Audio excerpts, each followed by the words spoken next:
Roland a par la suite entrepris de nombreux voyages pour suivre l'enseignement du père du karaté européen.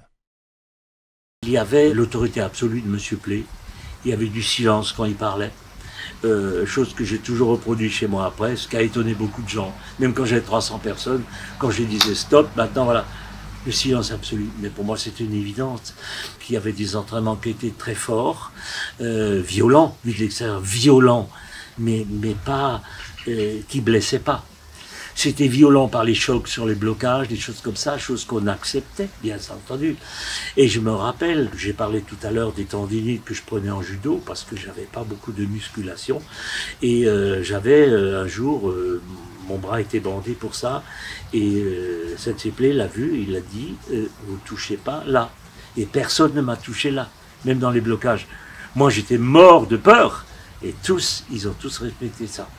Et c'était vraiment formidable. Il était impitoyable sur les bases, les positions, les blocages, les contres, mais pas comme on dirait en anglais les fancy techniques, rien de choses comme ça, des choses vraiment fondamentalement importantes. Et c'était comme dans son petit livre Vaincre ou mourir, quoi. C'est-à-dire, pas 36 000 trucs, une fois bien, tu attends la distance et une fois bien. Chose que j'ai essayé de conserver, ça me parlait beaucoup. Et parce que je savais que moi, j'avais pas de deuxième chance. Je me dis, si un type en colline à 60 kilos, je vais me ramasser. Il faut pas qu'il me touche. Et il a une chance, mais s'il a une deuxième chance, moi, je suis mort. Donc, je l'ai toujours vécu comme ça. Et pas loin encore aujourd'hui, en disant, t'as une chance, mais la rate pas. Parce que après, moi, bon.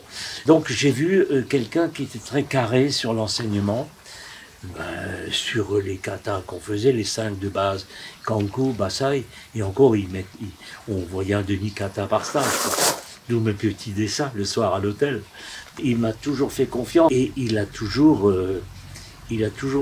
accepté ma progression. C'est comme lui qui m'a branché sur Sensei Ogura.